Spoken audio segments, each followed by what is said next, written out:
As the group of 7 leaders gather in the scenic French town of Evian-les-Bains to mount further diplomatic and economic pressure on Moscow,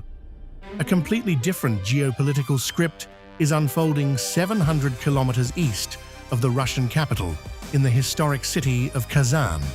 where Russian President Vladimir Putin is warmly rolling out the red carpet for heads of state from the Association of Southeast Asian Nations. This high-profile 2-day summit officially marks 35 years of diplomatic collaboration, standing as Putin's first in-person meeting with the Southeast Asian bloc since 2018, and providing visible proof that Moscow's strategic pivot to the east is yielding powerful results despite years of intense, multi-layered Western sanctions explicitly designed to isolate the Kremlin from the global community. The impressive guest list alone highlights a deeply pragmatic global landscape, featuring heavyweights like Malaysian Prime Minister Anwar Ibrahim, Philippine President Ferdinand Marcos Jr., and Thailand's Deputy Prime Minister Anutin Chanvirakul, alongside the prominent prime ministers of Vietnam, Cambodia, and Laos, leaders representing nations that mostly supported the United Nations General Assembly resolution condemning the invasion of Ukraine 5 years ago, but are now forced by the stark realities of domestic economic survival to heavily recalibrate their foreign policy.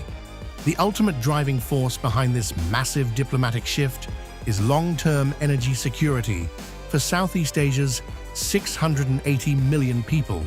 whose rapidly accelerating economies are intensely hungry for power at a time when parallel conflicts across the Middle East have effectively closed the vital Strait of Hormuz, choking off primary maritime shipping corridors and leaving developing Asian nations highly vulnerable to sudden supply shortages and skyrocketing fuel prices.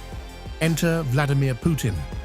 who, having been blocked from selling energy to traditional Western European buyers, has aggressively reoriented Russia's entire oil and gas grid toward Asia by offering a direct antidote to ASEAN's deep structural anxieties through formal promises of increased crude exports, long-term liquefied natural gas contracts, and advanced technical cooperation on building state-of-the-art nuclear power plants. While European leaders at the G7 summit work overtime to secure international backing to drag Putin to a European negotiating table, this stark global split screen reveals that while the West attempts to squeeze Russia completely out of the international economy, leaders of the global South are actively flying into Russia to secure their own economic futures. Ultimately, by firmly keeping Moscow close as a vital dialogue partner, ASEAN is sending a clear, unified message to Washington and Brussels that when national stability, industrial growth, and affordable energy are on the line, regional self-interest and economic survival will always triumph over foreign geopolitical pressure. If you like this video, then like, share, and subscribe to Mirror Now.